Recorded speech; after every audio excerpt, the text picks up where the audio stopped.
Todo sería distinto en nuestra relación con Clayton si su mamá tuviera su propio espacio, su propio hogar.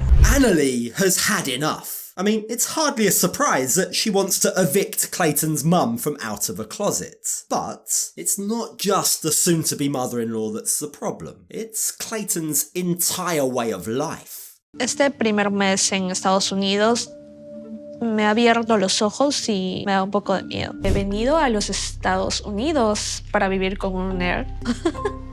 That doesn't sound good, does it? Clayton's gamer lifestyle, his living situation, it all sounds like her worst nightmare. But before we dive into where this leaves their relationship, let's start at the beginning. So the last time we saw these two, Clayton was trying and failing to woo his fiancée. He was desperate to try and spark some intimacy between them. But it's becoming clearer and clearer that Anali just isn't into it, no matter how hard he tries. And when we join them in this episode, Clayton is still trying really hard to try and make Anali feel at home. Because today, he's taking her to an alpaca farm. It's not quite the mountains of Peru, but we have some llamas we'd like you to meet and some other awesome farm animals.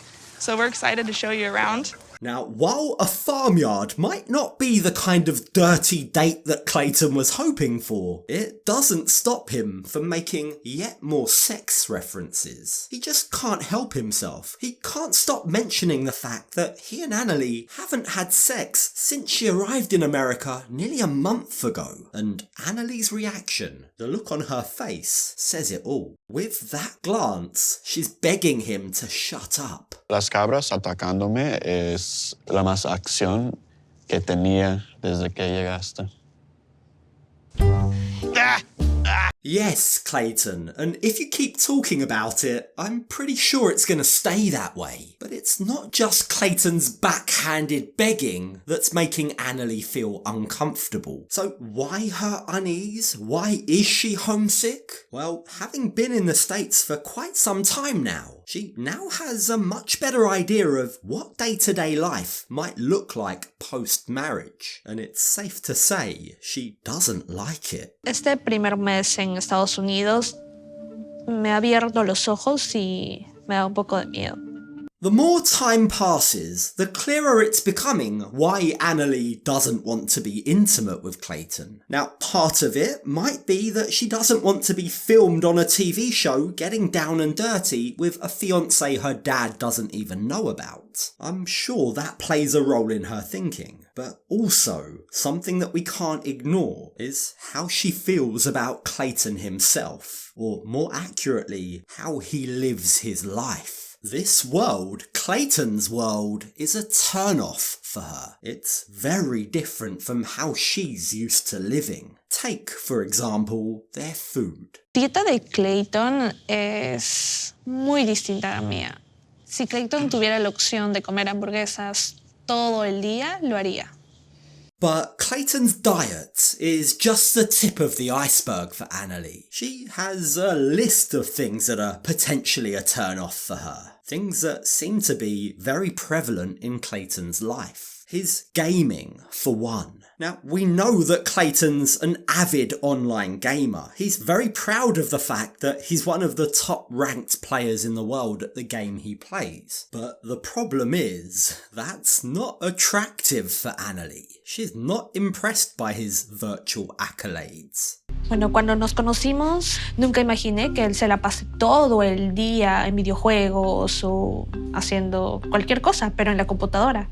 Yeah, it really sounds like Anali didn't know what she was about to walk into. But I guess that's what happens when you get engaged to someone after only meeting them in person on vacation for 4 days. Who'd have thunk it? Shock horror. A man on vacation has a different routine to what he does in his day-to-day life. But the reality is, gaming is his day-to-day life. And that realisation, learning this side of her fiancé, seems to have really shocked Anali. He venido a los Estados Unidos para vivir con un nerd. Yeah, that's harsh, but it is sadly quite true. You see, over their post-farm dinner date at a Peruvian restaurant, Clayton reveals to Anali that he doesn't really have any in-person friends. In fact, his best friend, his closest companion, is entirely virtual. They've never met in person. Their friendship revolves around online gaming. That's where they met nearly a decade ago. Mi mejor amigo desde hace 10 años o algo así es alguien que no conocí en persona. ¿Hasta ahora? The shock, and dare I say, the disgust, is written all over Annalie's face. Not only has she come to the US to live with a nerd, as she puts it, but she's come all this way to now realise that the man she's set to marry, the man she says she loves, is also kind of a hermit. In fact, he goes on to say that whether Anali likes it or not, his entire friendship circle exists purely online. Básicamente casi todos de mis amigos están en línea porque estoy en línea jugando y durante los años. Hearing this seems to come as a shock to Anali. It suddenly dawns on her that if she wants to have a social life in the States, she's gonna have to work for it herself. Clayton won't be able to introduce her to anyone. She's gonna have to build her own network by herself. And that realisation, the realisation that if she's not careful, her only friends might end up being her mother-in-law in the closet and Clayton's sister, scares the crap out of her. No sé por qué Clayton no tiene amistades en la vida real, pero es algo que me pone muy nerviosa. Look, I don't blame Anali for being shocked by this, but it does raise a very important question. How much did she know about him before she agreed to marry him? Before she moved to the other side of the world for him? Because it really sounds like they're only now beginning to get to know each other. They really don't seem like an engaged, in-love couple. And it's only now that Anali is getting the required information that will allow her to evaluate whether or not this life in the States is right for her. Esto realmente me hace reflexionar y cuestionarme si realmente estoy tomando la decisión correcta de llegar hasta Estados Unidos. Yeah, Anali, I think we're all questioning that too. Now, when we join them the next day, Anali is cleaning the apartment, but it's clear that her homesickness hasn't been cured by the alpacas, the llamas, and the Peruvian food. In fact, it seems to have only got worse. Me da ansiedad ver tantas cosas, y no. 2 perros, 2 cuyes y todo esto.